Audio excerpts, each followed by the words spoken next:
legit is maybe the most mind-blowing Bible fact I've ever learned in my entire life. I've been waiting 6 years to get this out because it never fits in a sermon. Jesus ascended into heaven when he was standing on, in Acts chapter 1, the Mount of Olives. And he specifically said in Acts chapter 1, he said, I'm going to come in the exact same way that I go. And there are other prophecies, I'm going to read them here in a second, that specifically make it sound like it's clear when Jesus returns and he descends, he's going to descend and stand right on top of the Mount of Olives again. Let's go a layer deeper. So if you're ever there on the Mount of Olives is east of the Temple Mount. So in Ezekiel 43, it's one of the passages that Jewish people for millennia have been like, that's a messianic prophecy. Listen really close, bro.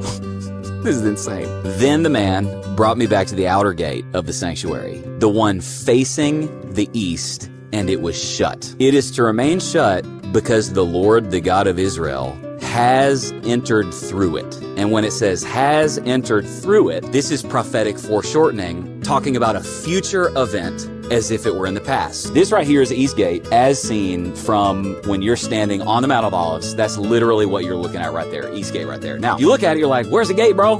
Because it's all bricked up. The guy's name was Sultan Suleiman. He conquered Jerusalem in 1517. The Islamic guy had fear of the future Messiah coming and this specific prophecy. And he's the dude that bricked up the East Gate because he was going, I'm going to make sure that prophecy can never get fulfilled. Okay, now check this out. Zechariah 14:3 and 5. His feet shall stand upon the Mount of Olives, which faces Jerusalem on the east. And the Mount of Olives shall be split in two from east to west, making a large valley. Half of the mountain shall move to the north and half of it to the south.